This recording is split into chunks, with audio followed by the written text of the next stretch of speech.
हमारे सौर मंडल में मौजूद सूर्य खुद में कई राज समेटे हुए। ये जहां पृथ्वी पर मौजूद जीवन की सबसे बड़ी वजह है, वहीं सूर्य पर होने वाले विस्फोट, उससे निकलने वाली हानिकारक किरणें अंतरिक्ष में उथल पुथल मचाती हैं। अक्सर इसका असर पृथ्वी पर भी पड़ता है। यही वजह है कि भारत का सूर्ययान सूर्य का अध्ययन करेगा, जिससे इसरो को बेहद खास जानकारी मिलने की उम्मीद है। सूर्य के वायुमंडल को कोरोना कहा जाता है। आश्चर्य की बात है कि सूर्य का वायुमंडल उसकी क्रोमोस्फीयर और फोटोस्फीयर परत से भी ज्यादा गर्म है। आदित्य इसकी वजह जानने की कोशिश करेगा। और सूर्य की सतह पर बड़े विस्फोट होते हैं, जिन्हें साइंटिफिक भाषा में कोरोनल मास इजेक्शन कहा जाता है। इन विस्फोटों से पृथ्वी पर क्या असर पड़ता है, इससे जुड़ी जानकारी भी आदित्य जुटाएगा। इससे जुड़ा डेटा भी आदित्य जमा करेगा। और सूर्य से अक्सर बड़े तूफान भी उठते हैं, जिनकी एक बड़ी वजह सूर्य की सतह पर होने वाले विस्फोट है। दरअसल विस्फोट से पैदा हुए तूफानों के साथ करोड़ों टन चार्ज पार्टिकल भी रिलीज होते हैं, और जिनकी रफ्तार 30 लाख किलोमीटर प्रति घंटा तक हो सकती है। इन्हें आमतौर पर सौर तूफान कहा जाता है। ये पृथ्वी पर वायरलेस कम्युनिकेशन और जीपीएस सिस्टम तक को प्रभावित करती हैं। ये सौर तूफान अगर ताकतवर हों तो अंतरिक्ष में मौजूद सैटेलाइट्स तक के लिए खतरा पैदा कर सकती हैं। मिशन के तहत तूफानों से जुड़ा डेटा इकट्ठा किया जाएगा, ताकि वक्त रहते इनका ऑर्बिट्स बदला जा सके और किसी दुर्घटना से बचा जा सके।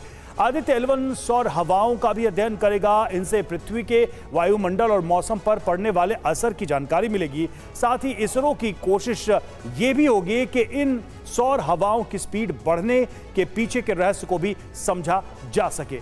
सूर्य पर मौजूद प्लाज्मा की वजह से सूर्य की सतह पर बड़ी बड़ी लपटें उठती हैं। इनसे अंतरिक्ष में पड़ने वाला प्रभाव से जुड़ा डेटा इकट्ठा किया जाएगा। और सूर्य का वायुमंडल बेहद विचित्र है, जहां पर एक तरफ सूर्य के वायुमंडल के बाहरी हिस्से अंदर के हिस्से से ज्यादा गर्म है, वहीं वायुमंडल के बाहरी हिस्से में भी अलग अलग जगहों पर तापमान में बेहद ज्यादा बदलाव देखने को मिलता है। आदित्य L1 इसकी वजह भी जानने की कोशिश करेगा। तो आदित्य L1 से जो लाभ हो सकते हैं हम उनकी बात करते हैं। मिला जी, जो चीजें हमने दर्शकों को बताई हैं, अगर उसमें आप मेजर पॉइंट्स बताना चाहें कि इससे जो भी डेटा कलेक्शन होगा सूरज से रिलेटेड, उसका सीधा सीधा फायदा हमें, यानी हमारे वैज्ञानिकों को, हमारे शोध को, या हमारी धरती पर जो भी कम्युनिकेशन सिस्टम है उस पर क्या असर पड़ेगा, या क्या उसका हमें लाभ मिलेगा? तो, आदित्य L1 का पोजीशन ऐसा है कि जो पार्टिकल्स आ रहे हैं सूर्य से, जो आपने बोला है तूफान, जिसको कोरोनल मास इजेक्शन बोलते हैं, और सोलर फ्लेयर्स, ये आदित्य L1 एक स्पेस स्टेशन के जैसे, मेजरमेंट स्टेशन के जैसे रहेगा। और इन सिटू, मतलब वहाँ पे खड़ा होकर जो पार्टिकल्स पास हो रहे हैं या प्लाज्मा जो साइड से जा रहे हैं, वो मेजरमेंट लेते रहेंगे। और ये हमारे पास बहुत इम्पॉर्टेंट है। ये अर्थ के, पृथ्वी के एटमॉस्फेयर के पहुंचने से पहले ही हमें इसका मालूम पड़ जाएगा। इससे हम प्रिकॉशंस ले सकते हैं, क्योंकि जैसे आपने बताया कोरोनल मास इजेक्शन और ये तूफान से हमारा टेलीमेट्री सिस्टम, सैटेलाइट्स, इन पे बहुत ख़राब इफ़ेक्ट्स आ सकता है। पावर आउट्स हो सकता है, कम्युनिकेशन सिस्टम डिस्टर्ब हो सकता है। तो हमको पहले से ही ये वार्निंग मिलेगा। और 24/7 ये 5 साल के लिए मेजरमेंट होता रहेगा, तो हमें पता चलेगा इनका ट्रेंड। इसीलिए बहुत क्रूशियल है इसको समझना, और इस मिशन का कामयाब होना बहुत क्रूशियल इसीलिए माना जा रहा है। अब तक 22 मिशन लॉन्च किए जा सके हैं, और महज 14 जो है वो नासा ने लॉन्च किए हैं। इंपॉर्टेंट इन्फॉर्मेशन कुछ और आपके साथ साझा कर देते हैं। देखिए, आदित्य L1 पर अध्ययन के लिए 7 पेलोड यानी उपकरण लगाए गए हैं। अब आपको इन उपकरणों के बारे में भी बता देते हैं। साथ ही उपकरण सूरज से किस हिस्से की जांच करेंगे वो भी हम आपको बताएंगे। तो आदित्य L1 के जो उपकरण हैं वो कौन कौन से हैं, ये आपके सामने जानकारी। VLC कोरोना परत में ऊर्जा का पता लगाएंगे। सूट जिसे कहा जा रहा है वो क्रोमोस्फेयर और फोटोस्फेयर परत की जांच करेगा। इसके अलावा सोलेक्स कम ऊर्जा सॉफ्ट एक्सरे वाली किरणों का पता लगाएगा, ये किस तरीके से काम करती है। हीलियोस ज्यादा ऊर्जा हार्ड एक्सरे वाली किरणें, इनका पता लगाएंगे। इसके अलावा एस्पेक्ट्स की बात करें तो सौर हवाओं में मौजूद प्रोटोन उसकी जानकारी जुटाने का काम करेगा। PAPA जिसे पापा कहा जा रहा है, सौर हवाओं में मौजूद इलेक्ट्रॉन्स का पता लगाने में महत्वपूर्ण साबित होगा। इसके अलावा मैग्नेटिक असर के बारे में पता लगाने की भी कोशिश करेगा। आदित्य L1 मिशन भारत के लिए बेहद खास है। इस मिशन से जहां सूरज के कई रहस्य खुलेंगे, वहीं अंतरिक्ष की दुनिया में भारत का कद और ऊंचा हो जाएगा। लेकिन कैसे, हम मिशन से जुड़े कुछ हाइलाइट्स के जरिए आपको जल्दी से बता देते हैं। तो क्या करेगा, कहां से कब तक, क्यों खास है, ये तमाम जानकारी अब आपके सामने हम रखने जा रहे हैं। तो महत्वपूर्ण ये है, क्या करेगा, सूर्य का अध्ययन करेगा आदित्य L1 मिशन। इसके अलावा कहां से, L1 पॉइंट से ये अध्ययन किया जाएगा और इसमें कितना वक्त लगेगा, यानी कब तक, 5 साल 2 महीने तक ये अध्ययन चलता रहेगा। ये भी महत्वपूर्ण है आपके लिए समझना।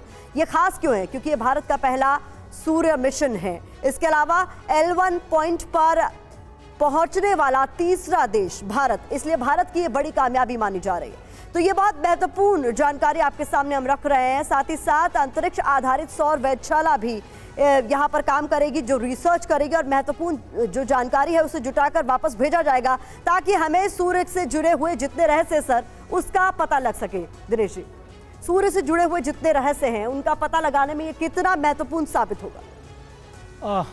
ये बताने से पहले आज मैं जरा एक और क्रिटिकल बात कहना चाह रहा था कि जब हम चंद्रमा पे चंद्रयान जा रहा था तो उसके अंदर हम कह रहे थे 15 मिनट्स ऑफ टेरर। आज के दिन 15 सेकंड बहुत क्रूशियल है। 15 सेकंड्स ऑफ टेरर मैं कहूँगा उसको, 15 से लेके 19 सेकंड है। उसमें करना ये है कि जब हमारा यान जा रहा है वहाँ पर, जब L1 पॉइंट के नज़दीक होगा तो उसकी वेलोसिटी को उसको कम करना है। वेलोसिटी एंड डायरेक्शन वो 15 सेकंड 16 बेसिकली 19 सेकंड्स इन्होंने कैलकुलेट किया है। उसमें उनको उसकी यान की स्पीड को कम करना है।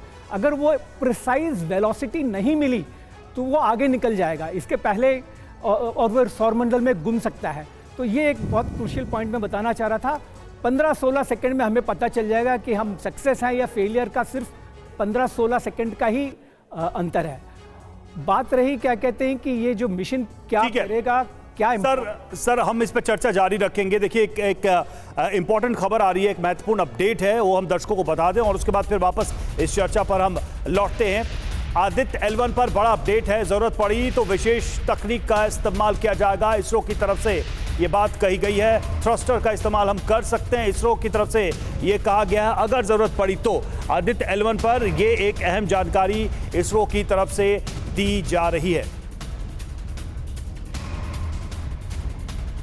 तो जरूरत पड़ी तो विशेष तकनीक का भी इस्तेमाल किया जाएगा, थ्रस्टर्स का इस्तेमाल किया जाएगा। पीयूष हमारे साथ इस वक्त जुड़े। पीयूष, इस बयान के क्या अर्थ है, क्या मतलब है? देखिए रवि, जो अहम बात यह है कि जो स्पीड है उसको काबू में रखना है, क्योंकि अगर काबू में नहीं रखा गया तो वो आगे निकल सकता है। जो L1 पॉइंट है उससे आगे नहीं जाना है, बल्कि उसके बिल्कुल सटीक स्थान पर हमें पहुंचना है। तो उसके लिए अगर आप फॉरवर्ड के लिए इस्तेमाल करते हैं, थ्रस्ट यानी कि स्पीड के लिए इस्तेमाल करते हैं, तो उसके रिवर्स भी इस्तेमाल कर सकते हैं।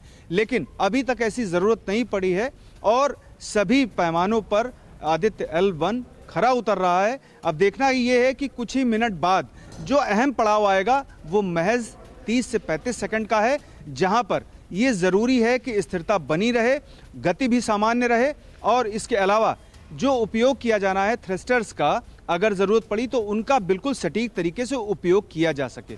जी रवि, बिल्कुल जिस तरह से इसरो ने ये कहा है, और एक अहम बात ये भी बताई जा रही थी L1 को लेकर कि इस मिशन से डेटा एनीवे मिलता ही रहेगा। आने वाले समय में कुछ समस्याएं भी हुई तो भी डेटा मिलता रहेगा। फिलहाल